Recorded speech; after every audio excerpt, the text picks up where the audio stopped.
نحمدہ ونصلی ونسلم علی رسولہ الکریم اما بعد فاعوذ باللہ من الشیطان الرجیم بسم اللہ الرحمن الرحیم۔ برادران اسلام، آج رمضان المبارک کا آخری جمعہ ہے۔ اس حوالے سے چند ایک گزارشات سماعت فرمائیں۔ نمبر 1 اعتکاف کے حوالے سے، نمبر 2 شب قدر کے حوالے سے، اور نمبر 3 عید الفطر کے حوالے سے۔ الحمدللہ بہت سارے مسلمان رمضان مبارک میں اعتکاف کر رہے ہیں۔ اللہ تعالیٰ ان کے اعتکاف کو اپنی بارگاہ میں قبول فرمائے۔ اعتکاف کا مین مقصد بھی یہی ہے کہ شب قدر کو پا لیا جائے۔ 10 دن کا اعتکاف اس لیے بیٹھتے ہیں تاکہ کوئی طاق رات مس نہ ہونے پائے، چونکہ طاق راتوں کے اندر ہی شب قدر تلاش کرنے کا حکم دیا گیا ہے۔ اعتکاف والے جب ہر وقت مسجد میں رہیں گے تو انشاءاللہ ان کے لیے شب قدر کو پا لینا آسان ہو جائے گا۔ اگر صاحبان اعتکاف شب قدر کو پا لیں تو ان کے اعتکاف بیٹھنے کا اصل مقصد پورا ہو گیا، ورنہ انشاءاللہ ویسے بھی ان کو ثواب ملے گا۔ ہر وقت مسجد میں رہنا، اللہ تعالیٰ کی عبادت کرنا، ذکر و اذکار کرنا، قرآن پاک کی تلاوت کرنا، اس کا بھی انہیں بھرپور اجر و ثواب ملے گا۔ لیکن ساتھ میں اگر شب قدر بھی مل جائے تو پھر وہ بہت ہی زیادہ ان کا اعتکاف کامیاب اور کامران قرار پائے گا۔ اب شب قدر ہے کہ شب قدر ایک ایسی عظیم رات ہے جس کے بارے میں اللہ تعالیٰ فرماتا ہے لیلۃ القدر خیر من الف شہر۔ لیلۃ القدر 1000 مہینوں سے زیادہ فضیلت والی رات ہے۔ ہمارے پیارے نبی صلی اللہ علیہ وسلم نے فرمایا جو شب قدر سے محروم رہا وہ ہر بھلائی سے محروم رہا، اور ایسے بندے کو حق ہے کہ وہ محروم کہلائے۔ شب قدر کی محرومی بہت بڑی محرومی ہے۔ شب قدر سراسر خیر ہے، سراسر بھلائی ہے۔ شب قدر کے حوالے سے ہمارے پیارے نبی صلی اللہ علیہ وسلم نے ایک دعا بھی سکھائی کہ جب شب قدر آیا کرے تو شب قدر میں یہ دعا مانگا کرو۔ وہ دعا یہ ہے اللہم انکا عفو تحب العفو فاعف عنی۔ یہ دعا ہے جس کا ترجمہ ہے اے اللہ بے شک تو معاف کرنے والا ہے اور معافی کو پسند کرتا ہے، لہٰذا یا اللہ تو مجھے بھی معاف فرما۔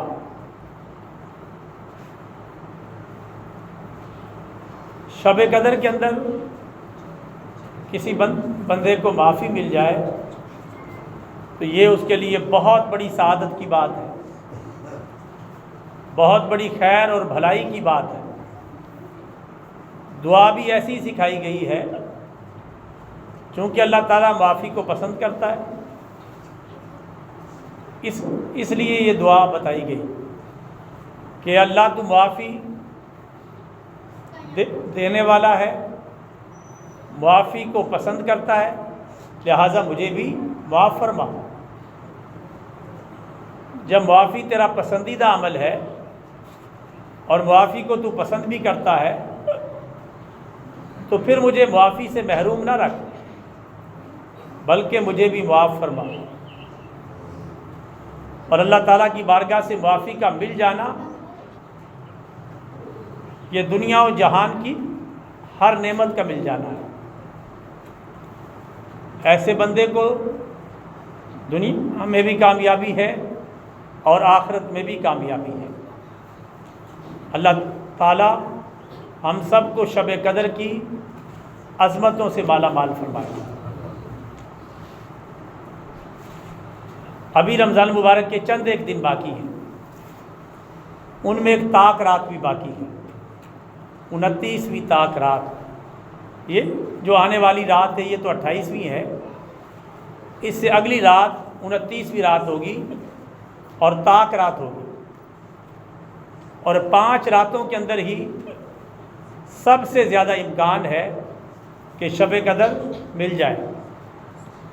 21ویں رات، 23ویں رات، 25ویں رات، 27ویں رات اور 29ویں رات، 4 راتیں گزر چکی، اب ایک آخری رات رہ گئی ہے جس کو 29ویں رات کہتے ہیں۔ یہ بھی بھرپور طریقے سے شب قدر کے امکان والی رات ہے۔ اللہ تعالیٰ رمضان مبارک کے اختتام سے پہلے ہمیں شب قدر بھی عطا فرمائے اور ہماری بخشش اور مغفرت کا فیصلہ بھی فرمائے۔ اس کے بعد میرے بھائیوں، جب رمضان ختم ہو جاتا ہے، رمضان کے بعد والا مہینہ شروع ہوتا ہے، اس کی 1 تاریخ کو عید الفطر ہوتی ہے، 1 شوال المکرم کو۔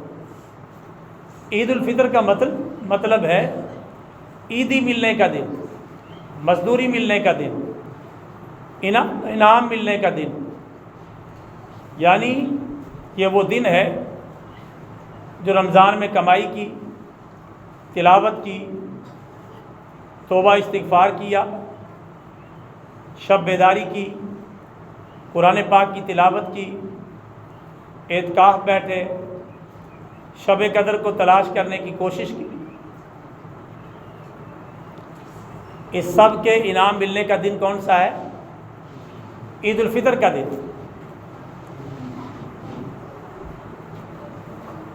جب چاند نظر آ جائے گا، اعتکاف ختم ہو جائے گا،